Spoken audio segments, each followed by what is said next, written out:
Oh, 11% na lang po ang akin pong tinatawag na battery sa telepono ko. Okay, gamit na gamit po kasi ito kahapon, nakalimutan kong i-charge. Bukod pa sa panonood ko ng mga latest videos, marami nakapost sa Facebook ng mga shorts regarding sa nangyayari po sa ating bansa ngayon. At yan, battery too low, 10 remaining.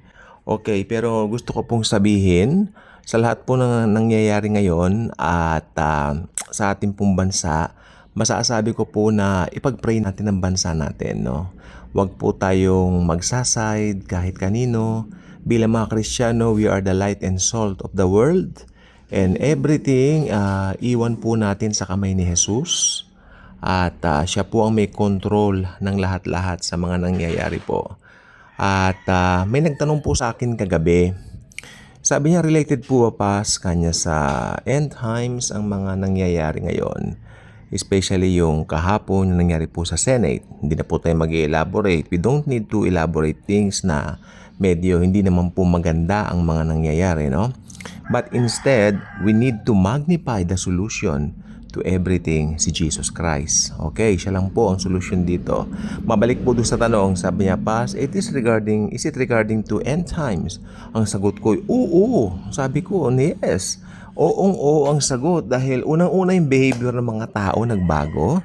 We had a very different government way back 60 years ago to 70 years ago.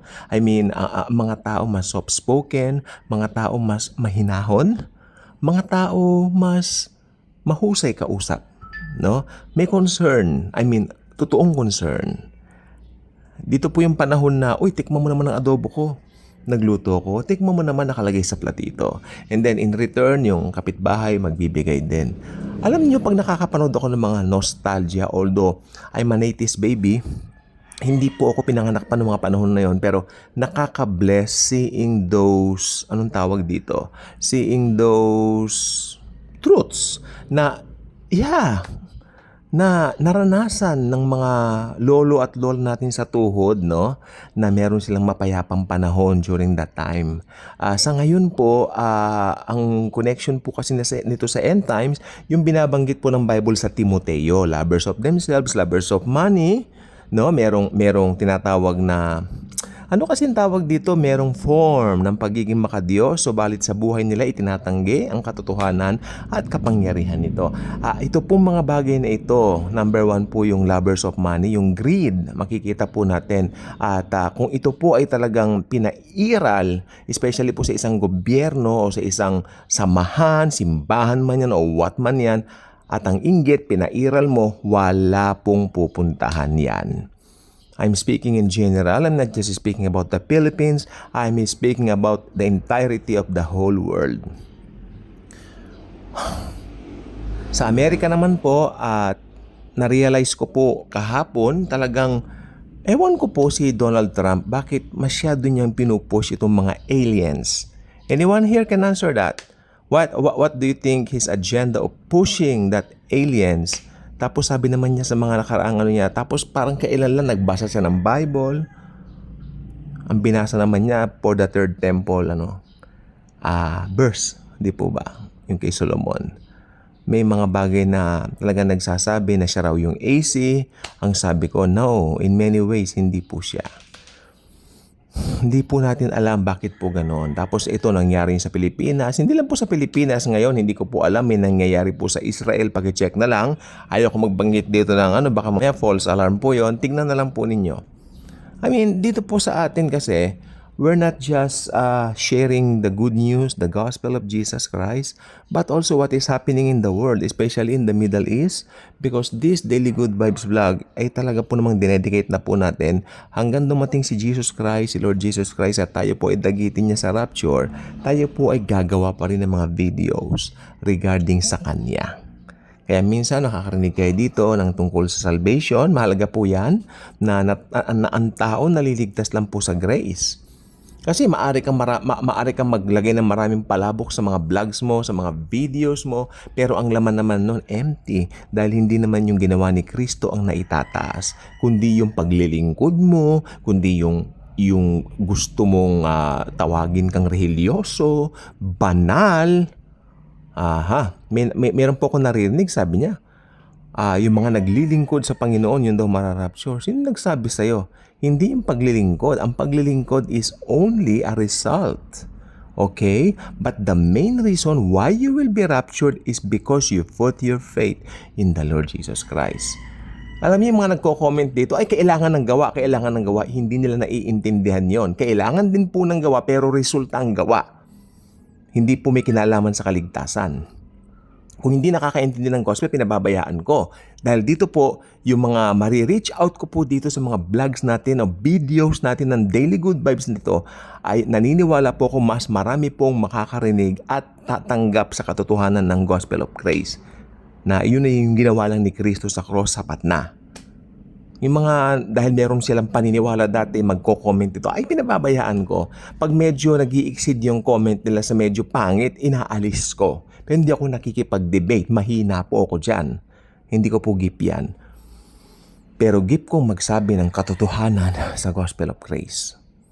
Hindi po ako marunong makipag-debate, matatalo ako. Pero hindi ko sasabing matatalo ang message ko. Pero siguro bilang tao, kasi isa ako sa mahinahon na taong makikilala ninyo. Ayoko ng gulo. I don't like war. I don't like yung hindi world war, yung world war, yung nagpaparinigan. Ayoko po yan. Ako nang susuko. Tama na.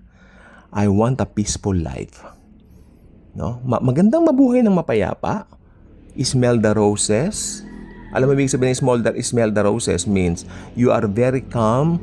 Yung roses, ibig sabihin yung mga binibigay ng Diyos sa buhay mo ng mga pagpapala. Ini-smell mo isa-isa ito. Sinasabor mo isa-isa ito. Bawat araw you are contented sa buhay mo. Na walang gulo, walang pagkikipagtalo. Di ba?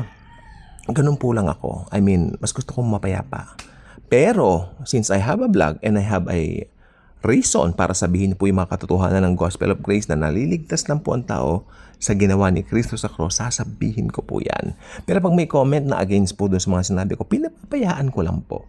Again, sabi ko, pag nag-exceed at medyo below the belt, I will remove para mag-prevent ng mga pag-aaway-away dito sa YT, dito po sa YouTube. Ayoko po yon. Channel ko pagmumula ng away-away. It's not healthy sa mga mananampalataya or lalo na dun sa mga hindi pa mananampalataya na supposed to be makikinig.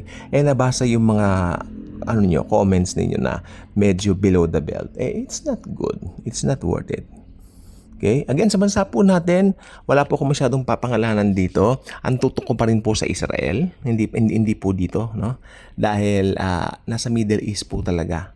No, and I believe one thing na isa sa senyales po ng second coming ni Christ ay itong gulo sa Pilipinas na talaga nagkakagulo-gulo na sa politics. Hindi lang po sa politics, maski sa iba't ibang sangay ng kung ano man yan dito sa Pilipinas, marami